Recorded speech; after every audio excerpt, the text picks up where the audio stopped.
Army chief Bipin Rawat की तरफ से शहरियत तरमीमी कानून के खिलाफ तलबा के हालिया एहतजाजी मुद्दा से मुताल्लिक रिमार्क्स को बैरिस्टर ओवैसी ने मुसक्का खेज करार दिया।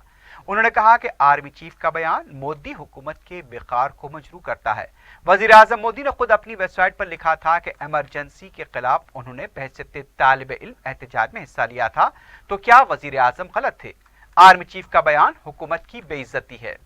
ये देखिए, आर्मी चीफ ने वो बात जो भी कही है वो कहकर मोदी गवर्नमेंट को अंडरमाइन कर रहे हैं। उनकी सरकार को अंडरमाइन कर रहे हैं।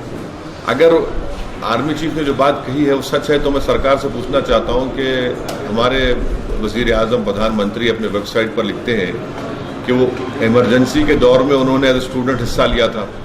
तो फिर जब इमरजेंसी के दौर में जब स्टूडेंट ने हिस्सा लिया था तो अगर वो भी गलत, अगर ये इनके बयान वो भी गलत है। फिर जेपी ने, जयप्रकाश नारायण ने कहा था कि आइए, इमरजेंसी में स्टूडेंट कहा था कि आइए इंदिरा गांधी के इमरजेंसी के खिलाफ एहतजाज करिए। ये भी बताना पड़ेगा सरकार को। तीसरी बात यह है कि ये भूल गए, कल तो वाजपेयी साहब के याद की है। कल अटल बिहारी वाजपेयी ने एडमिरल विष्णु भगत को हटाया था। वो क्या था फिर?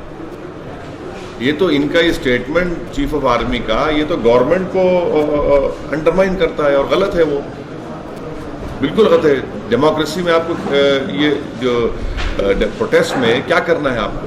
ये तो सरकार को अंडरमाइन कर रहा है। ये तो सरकार की बेइज्जती हो रही है इस तरह का बयान देकर।